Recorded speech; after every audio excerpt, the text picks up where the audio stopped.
Government کو بھی فیل ہوئی اور اس وجہ سے وہ پیچھے ہٹ گئے. یہ مطلب وہ دن ہی نہ آیا کہ جس پہ یہ ساری چیز ہو سکے. آج ٹیوزڈے تھا اور ٹیوزڈے اس لیے یہ پروروگ ہو. لیکن نوید صاحب یہ تو سب کھل گیا نا, اب یہ سارا گیم کھل گیا, اب حکومت کے سامنے پوری سچویشن آ گئی, اب تو وہ بڑے آرام سے پری ایمپٹ کر لیں گے. اب آپ کے لیے تو اتنا آسان نہیں رہے گا کیونکہ اس میں سرپرائز کا ایلیمنٹ ہوتا ہے نا, جیسے سینٹ میں ہوتا ہے. انہوں نے آپ کو سینٹ پہ سرپرائز کر کے آؤٹ ووٹ کر دیا تھا, پھر آپ نے سینٹ پہ چلے, آپ کی اکثریت ہے, لیکن یہاں تو اب یہ سارا گیم کھل گیا ہے, تو اب تو آپ کے لیے بڑا مشکل ہو جائے گا.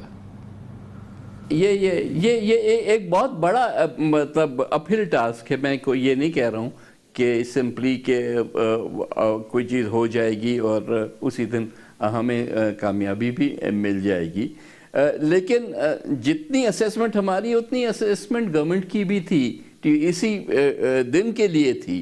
اس کا مطلب یہ ہے کہ ان کو بھی اندازہ ہے کہ ان کے بہت سارے لوگ جو ہیں وہ شاید خوش نہیں ہیں اس پوری سچویشن سے, اور انہوں نے یا ابسٹین کرنا تھا یا جو بھی کرنا تھا, لیکن گورنمنٹ کے ساتھ شاید کھڑے نہیں ہوتے. اور اسی وجہ سے میرا خیال ہے کہ گورنمنٹ ابھی بھی بجائے اس کے کہ ووٹ آؤٹ کرے, جہاں ایک بہت بڑی میجورٹی ان کے پاس ہے نیشنل اسمبلی میں, گورنمنٹ اب بھی اوائڈ کرے گی کہ کسی صورت میں بھی وہ دن نہ آئے جس میں یہ ووٹنگ ہو. نوید خبر صاحب ہمارے ساتھ رہے گا, بڑا دلچسپ موضوع ہے آج یہ. آپ لوگوں نے جو بھی پالیسی بنائی, جو مشن تھا یہ کہ جناب نواز شریف کو انسیٹ کر دیں, کامیاب نہیں ہوا. میرے پاس بہت اہم سوالات ہیں آپ سے پوچھنے کے لیے, چھوٹا سا وقفہ لیتے ہیں, اس کے بعد ہم واپس آئیں گے.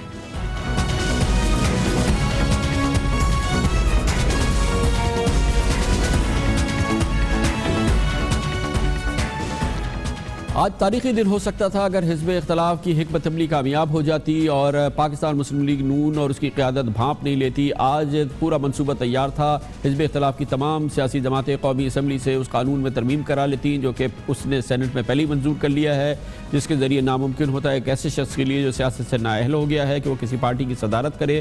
گویا کہ جناب نواز شریف کو پاکستان مسلم لیگ نون کی صدارت سے فارغ کرنے کا منصوبہ پوری طرح سے تیار تھا, لیکن عین وقت پہ یہ بات مکمل طور پہ پاکستان مسلم لیگ نون کی قیادت کے علم میں آ گئی اور کل قومی اسمبلی کے اجلاس کو ہی پروروک کر دیا گیا. اور اب یہ منصوبہ کیونکہ کھل گیا ہے, معاملہ شاید اب اس رخ پہ آگے اس انداز سے نہ بڑھ پائے جیسا کہ خیال کیا جا رہا تھا. اس موضوع پہ ہمارے ساتھ تفصیل سے بات کر رہے ہیں پاکستان پیپلز پارٹی کے ممبر قومی اسمبلی, سینئر پارلیمنٹیرین اور آج اس تحریک کے محرک ہوتے جناب سید نوید قمر ہمارے ساتھ موجود ہے. نوید قمر صاحب, یہ بتائیے گا کہ اگر آپ کو لگتا ہے کہ آپ کی اتنی پوزیشن تھی کہ پی ایم ایل این والے ناراض ہیں, وہ نہیں آتے اور آپ کو میجورٹی شو کرنے دیتے اور آپ نواز شریف کو انسیٹ کر دیتے, یہ بتائیے اگر اتنی اچھی پوزیشن ہے تو یہ سب آپ لوگ مل کے ایک نو کانفیڈنس موشن کیوں نہیں لے آتے وزیر اعظم شاہد خاقان عباسی کے خلاف؟ دیکھیں, it is too early to say that. ابھی فی الحال ہم جو one step at a time میں چل رہے ہیں, اور کہیں ہمیں اگر کامیابی ہوتی ہے انشاءاللہ تو پھر ہم آہستہ آہستہ سٹیپ بائی سٹیپ چلیں گے. تو آپ ایک بار پھر ٹرائی کریں گے, پھر قومی اسمبلی کا اجلاس ریکوزیشن کریں گے اور اس کے بعد اس ایفرٹ کو آپ اب اعلانیہ لے کر جائیں گے, اور آپ کا خیال ہے کہ مسلم لیگ نون والے نہیں آئیں گے اور آپ کو اکثریت ثابت کرنے دیں گے اور نواز شریف کی صدارت کو ختم کرنے دیں گے؟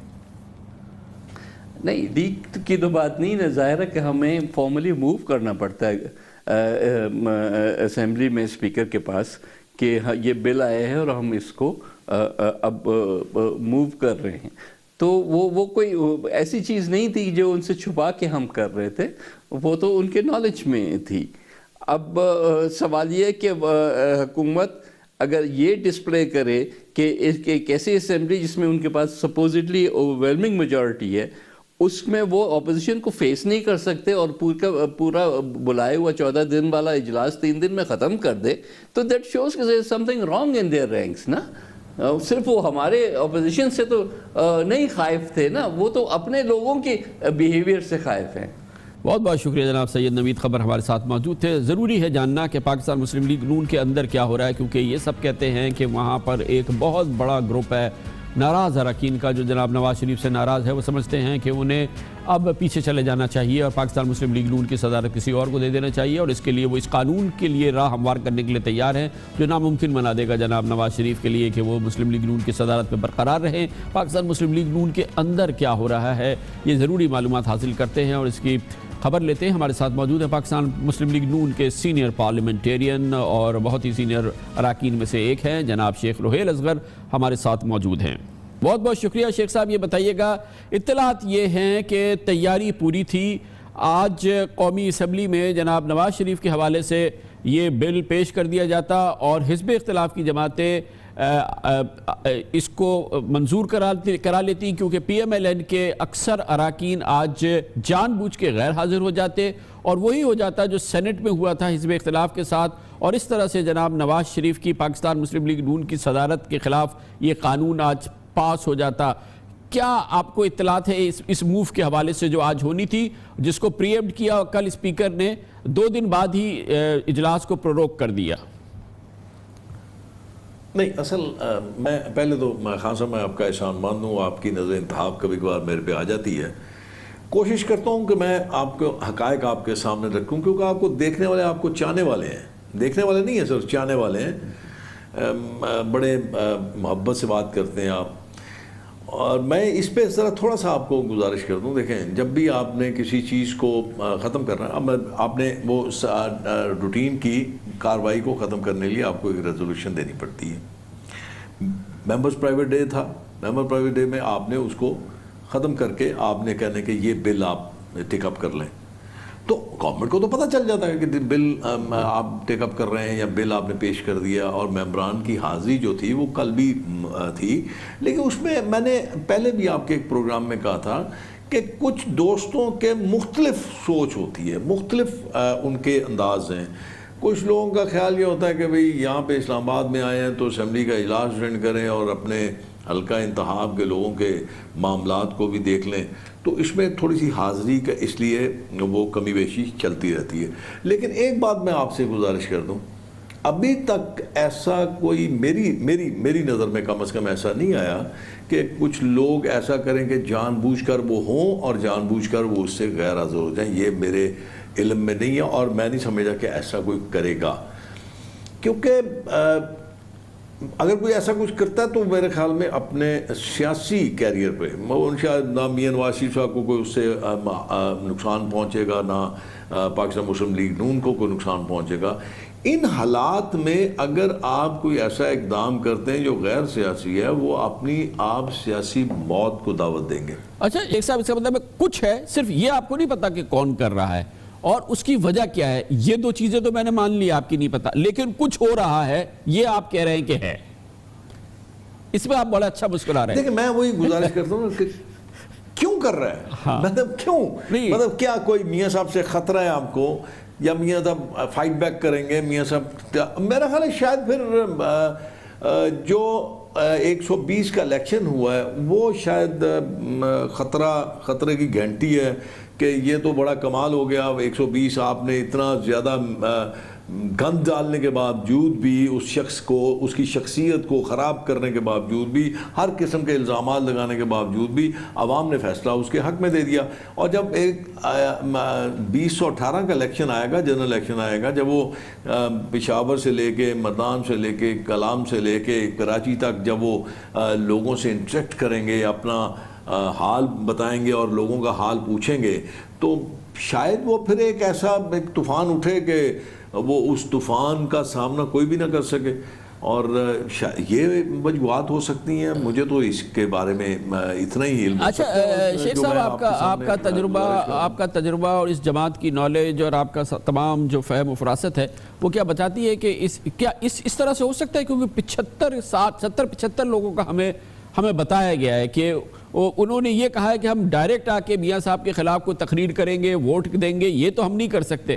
ان سے بولا گیا کہ بھئی آپ خاموش رہیے گا، وہ پیچھے بیٹھ جائیں گے اور وہ آؤٹ نمبر ہو جائیں گے، اور اس طرح سے قانون پاس ہو جائے گا، اور اس طرح سے ایک کو ہو جائے گا مسلم لیگ نون میں، پارلیمانی کو ہو جائے گا، نواز شریف صاحب پھر کبھی صدر نہیں ہو سکیں گے۔ ہو سکتا ہے کہ آپ کی پارٹی میں 70-75 لوگ اتنے ناراض ہوں میاں نواز شریف سے کہ وہ اس قسم کی کسی موو کو لبیک کہہ دیں۔ دیکھ خان صاحب، ایک میں کھل کے ایک بات کہہ دیتا ہوں کہ مجھے یقین کیجئے، مجھے کسی ایسی جگہ کا علم نہیں جہاں کے 70-75 لوگ اکٹھے مل کے بیٹھتے ہیں. آپ 70-75 لوگوں کو چھوڑ دیجئے، میرے علم میں یہ بھی نہیں کہیں کسی ایک جگہ پہ کسی میں اتنا دم ہے کہ وہ 20 لوگوں کو یا 30 لوگوں کو اکٹھا کہیں بٹھا لے. یہ سب مفروضوں پہ قائم ہے. لوگ میرے خیال میں شاید میرا اپنا خیال ہے کہ لوگ اپنے کوئی 2-4 ایسے ہوں گے جو لوگ غلط فہمی یا کسی ایسی قوتوں کو باور کرانا چاہتے ہیں کہ ان کے ساتھ 70-75 لوگ ہیں. یہ کیسے ممکن ہے؟ خان صاحب ذرا غور فرمائیے گا. میں آپ کو تھوڑا سا اس کو کھول کے بیان کر دیتا ہوں. 40-45 وزراء ہیں، 30 کے قریب پارلیمنٹ سیکرٹری ہیں، 30 کے قریب اپنا آپ کے چیئرمین اسٹینڈنگ کمیٹی ہیں. وہ کیسے ممکن ہے؟ یہ میرے سمجھ سے بالا تر ہے، مجھے سمجھ نہیں آ رہی. اور اس کے بعد پھر آپ یہ دیکھیے کہ آپ کی ریزرو سیٹس پہ جو خواتین ہیں وہ تو آؤٹ رائٹلی میرے خیال میں کنونسڈ ہیں، امپریسڈ ہیں اور کمیٹڈ ہیں میاں نواز شریف کے ساتھ جو ریزرو سیٹس پہ ہیں. تو مجھے نہیں اس بات کی سمجھ آ رہی ہے 70-75 پاکستان مسلم لیگ کے یا پارلیمنٹ آفس پاکستان کی پارلیمنٹ کے ممبران ہیں یا کسی اور پارلیمنٹ کی بات کی جا رہی ہے. کاش کہ میری یہ اطلاع غلط ہو، کاش میری اطلاع میں یہ بات نہ ہو اور مجھے نہ پتہ ہو اس بات کا. یہ ویسے عجیب اتفاق ہے کہ مجھے یوں لگ رہا ہے، مجھے آپ کی ان باتوں سے، آپ کی ان تحقیقات سے مجھے یوں لگ رہا ہے جیسے میں پارلیمنٹ کا رکن نہیں ہوں یا مجھ سے ہر چیز چھپی ہوئی ہے اور مجھے پتہ ہی نہیں ہے کہ شیخ صاحب آپ کی رائے سر، آپ کی رائے اور آپ کا یہ جو معلومات اس سراخوں پہ یہ فرمائیے گا، کل جو پارلیمانی اجلاس ہوا وہاں پہ کوئی اس قسم کی گفتگو ہوئی؟ جس پیرائی کی میں بات کر رہا ہوں، کل نواز شریف صاحب کے ساتھ بڑا آپ لوگوں کا بہت لمبا سیشن ہوا ہے، اس میں کچھ اس ماحول پہ بات ہوئی؟ نہیں، ان کے ساتھ بالکل سیشن ہوا. انہوں نے اپنے اچھا ایک ذرا غور کیجئے گا کہ ایک تو پارلیمنٹ پارٹی کا اجلاس نہیں ہوا، پہلی بات تو یہ ہے. ہاں، ان کے ساتھ انٹریکشن ضرور ہوئی، میاں صاحب کے ساتھ لوگوں کی انٹریکشن ہوئی. ایک اعلیٰ سطحی اجلاس ہوا جس میں بہت سارے لوگ موجود تھے، جس میں کہ بہت ساری افواہیں جو تھیں وہ دم توڑ گئیں، کیونکہ اس میں حمزہ بھی موجود تھے، مریم بھی موجود تھیں، اس میں چودھری نثار بھی موجود تھے، اس میں شہباز نہیں آ سکے، میرے خیال میں شاید وہ فلائٹ کا پرابلم تھی، باقی سب لوگ موجود تھے. اور اس میں پھر وہ جو چیزیں تھیں نا، ایک پرسیپشن چل رہا تھا، وہ چیز دم توڑ گئی بہت سارے لوگوں کی جو بڑے میں اکثر آج کل کچھ ایسے لوگ بھی ہیں جن کو تجزیہ کرتے ہیں اور تجزیہ کرنے کے بعد وہ پھر جب ان کا تجزیہ ٹھیک نہیں ہوتا تو ان کے چہرے پہ میں نے کبھی آج تک خفت بھی نہیں دیکھی اور یہ بھی نہیں دیکھا کہ وہ اس چیز کی معذرت ہی کر لیں، نہیں میرا تجزیہ غلط تھا. پہلے بڑے لوگ یہ کر لیتے تھے، اپنی غلطی تسلیم کر لیتے تھے. تو اس میں اور دوسرا آج بھی جب ان کے ساتھ انٹریکشن ہوئی ممبران کی تو میرے خیال میں کم سے کم 40-50 لوگ جو تھے ممبران قومی اسمبلی، وہ ان کے ساتھ آج انٹریکشن ان کی ہوئی اور انہوں نے اس بات کا بھی مطلب یہ کہا کہ ایک پارلیمانی پارٹی کی میٹنگ بھی ضرور ہوگی اور اس کے بعد لوگوں سے باقاعدہ رابطے شروع کیے جائیں گے، جس کو عوامی رابطہ بھی آپ کہہ سکتے ہیں. اب یہ بھی میرے خیال میں شاید ایک تکلیف، شاید سیاسی تکلیف ہو سکتی ہے کہ وہ اب سیاسی رابطے بھی شروع کر رہے ہیں، عوامی رابطے بھی شروع کر رہے ہیں، جلسوں سے خطاب بھی کریں گے. تو یہ میرے خیال شاید ان سب چیزوں کو مائنس منہا کرنے کے لیے اس قسم کی افواہیں اڑائی جاتی ہیں. 70 لوگ اکٹھے ہو گئے، 75 اکٹھے ہو گئے، پتہ نہیں، مجھے میری سمجھ سے بات بتا رہا ہے کیونکہ 80 لوگ اگر آ جاتے ہیں تو سمپل میجورٹی بن جاتی ہے. بہت بہت شکریہ. پاکستان مسلم لیگ نون کے سینئر پارلیمنٹیرین ممبر قومی اسمبلی شیخ رحیل اصغر بھرپور انداز میں اس تاثر کی نفی کر رہے تھے کہ پاکستان مسلم لیگ نون میں کوئی ایک گروہ بن رہا ہے، گروپ بن رہا ہے جو جناب نواز شریف سے ناراض ہے اور شاید وہ حزب اختلاف کے ساتھ مل کے در پردہ کوشش کر رہا ہو کہ وہ قانون جس کے ذریعے جناب نواز شریف بدستور پاکستان مسلم لیگ نون کے صدر رہیں گے اس میں بنیادی تبدیلی کر دی جائے. شیخ رحیل اصغر کہتے ہیں کہ پاکستان مسلم لیگ نون میں اتنے بڑے گروپ کا کوئی امکان نہیں ہے اور نہ ہی اس کا کوئی وجود ہے. کمرشل بریک اور اس کے بعد ذکر کرتے ہیں بلاول بھٹو زرداری جمع سالی اور جو اصولی معاملات کے حوالے سے بہرحال پارٹی میں ایک جدا مقام بنانے کی کوشش کر رہے ہیں. ان کا اب بھی اصرار ہے گو کہ ان کی پارٹی نے، ان کے والد نے دو ٹوک انداز میں کہہ دیا ہے کہ احتساب بل کے اندر مقدس گائے، فوج یا عدلیہ کا کوئی ذکر نہیں ہونا چاہیے. لیکن آج بلاول بھٹو زرداری نے ایک بار پھر پرزور ایک ٹویٹ جاری کی جس میں انہوں نے کہا کہ سب کا احتساب ہونا چاہیے. اور اس میں بلاول بھٹو زرداری کہتے ہیں اور سامنے آ رہی ہے بات کہ پاکستان پیپلز پارٹی کے کئی اراکین ان کے ساتھ ہیں. دلچسپ صورتحال ہے، اس کی بات کرتے ہیں چھوٹے سے وقفے کے بعد.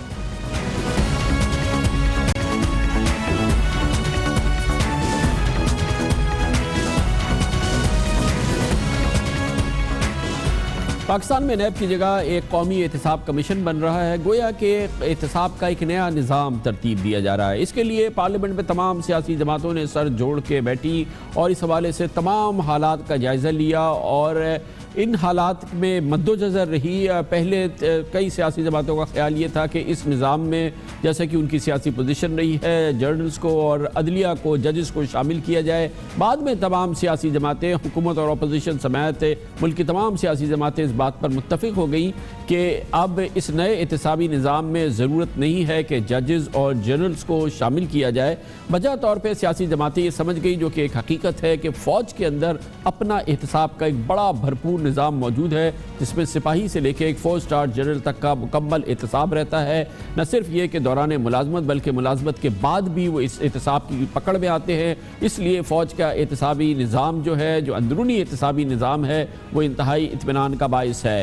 عدلیہ کے حوالے سے بھی سپریم جوڈیشل کاؤنسل وغیرہ اپنی متحرک ہو رہی ہیں. اب اس سلسلے میں نئی خبریں بھی آ رہی ہیں.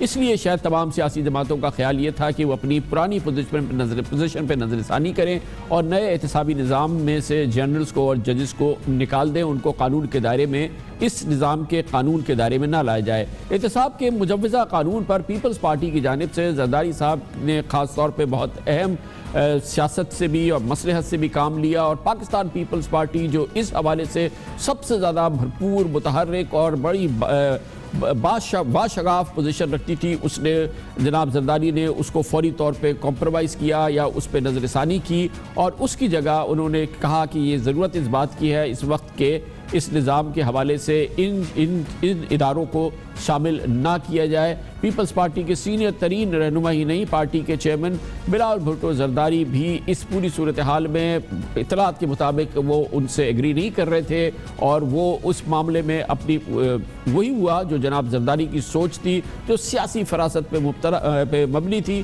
اور جس کی بنا پر بہرحال یہ فیصلہ ہوا ہے. لیکن لگ یہ رہا ہے کہ بلاول بھٹو زرداری بہت بے چین ہیں اور آج بلاول بھٹو زرداری نے اس سلسلے میں ایک ٹویٹ کی ہے جس میں انہوں اپنی بے چینی کا اظہار کر رہے ہیں اور خاص طور پہ کہتے ہیں کہ بہت ہی بدقسمتی ہے کہ پارلیمنٹ نے ایک مضبوط احتسابی بل پاس نہیں کیا.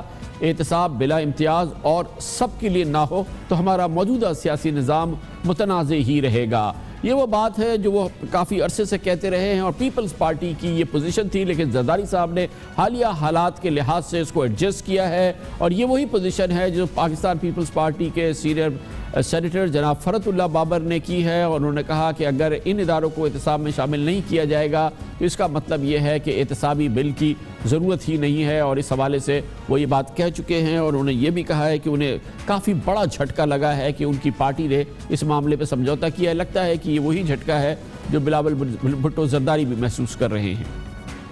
پارلیمان کے پاس ایک موقع آیا تھا کہ ہم اکراس دا بورڈ اکاؤنٹیبلٹی کریں گے. وہ تمام سیاسی جماعتیں، جناب چیئرمین میں اس کمیٹی کا ممبر تھا، وہ تمام سیاسی جماعتیں بڑے شد و مت کے ساتھ کہہ رہی تھیں کہ اکراس دا بورڈ اکاؤنٹیبلٹی. کل جو میٹنگ ہوئی یا پرسوں تھی، میں اس میں نہیں تھا، باضابطہ اعلان ہو گیا کہ تمام سیاسی جماعتوں نے کہا کہ ہم ججوں کی اور جرنیلوں کی اکاؤنٹیبلٹی نہیں چاہتے. جناب چیئرمین مجھ سے اخبار پوچھتا ہے کہ بھئی تم کیا کہہ رہے تھے، یہ تمہیں کیا ہو گیا؟ جناب چیئرمین میں تو اپنی پارٹی کی جو میں سمجھتا تھا کہ پارٹی کی پالیسی ہے، میں تو پارٹی کی پالیسی کو فالو کر رہا تھا. جناب چیئرمین میرے چیئرمین کا یہ سائنڈ پریس سٹیٹمنٹ ہے. I was following what I believe is my party's policy. I was really shocked. surprised and disappointed when I learned that even my party reportedly has gone back on this. I'm really shocked. I have not been able to reconcile because I thought کہ میں تو party line follow کر رہا ہوں. How it happened? I don't know how it happened. I must recognize کہ میں نہیں کر سکتا because accountability کا لا نہیں کر سکا. اب چیئرمین میرا دل جل رہا ہے. It will be a very sad day, Babar صاحب. یہ جناب فرات اللہ بابر کہہ رہے تھے اور آپ دیکھ رہے تھے کہ سینٹ چیئرمین رضا ربانی پہلے تو اپنا منہ پکڑے بیٹھے ہوئے تھے اور پھر وہ عجیب انداز میں مسکرائے بھی جب وہ سینیٹر فرات اللہ بابر کہہ رہے تھے کہ آئی ایم شاکڈ، مجھے جھٹکا لگا ہے، مجھے شدید حیرت ہوئی ہے، مجھے شدید ڈس اپوائنٹمنٹ ہوئی ہے کہ میری پارٹی نے یہ کیا کیا ہے. اس کے بعد جناب رضا ربانی نے بھی کچھ کہا اور یہ ہے عکاسی پاکستان پیپلز پارٹی میں اس پورے معاملے پہ اندر کیا ہو رہا ہے اور یہ وہ گروپ ہے جس کی سربراہی بلاول بھٹو زرداری کر رہے ہیں. A member of that committee, اب تو میرا خیال ہے قانون بنانے کی ضرورت نہیں ہے، نیا قانون بنانے کی. بابر صاحب اب نیا قانون بنانے کی تو ضرورت نہیں ہے، نیب لا میں یہ امینڈمنٹ کر لیں. کمرشل بریک اور اس کے بعد ذکر کریں گے پیناما پیپرز پہ. بہاماس پیپر اور پیراڈائز پیپرز اب سامنے آ گئے ہیں. پاکستانیوں کے کثیر تعداد میں نام ہے. ایف بی آر دوسرے اداروں نے ایک بار پھر کہا ہے کہ وہ ایکشن لیں گے، لیکن وہ کیا ایکشن ہوگا جو اس سے پہلے بھی نہیں لیا گیا اور اس سے پہلے بھی نہیں لیا گیا. ایسا لگتا ہے کہ ایک بار پھر ایک تماشا رچانے کی کوشش کی جا رہی ہے. اس کی بات کرتے ہیں چھوٹے سے وقفے کے بعد.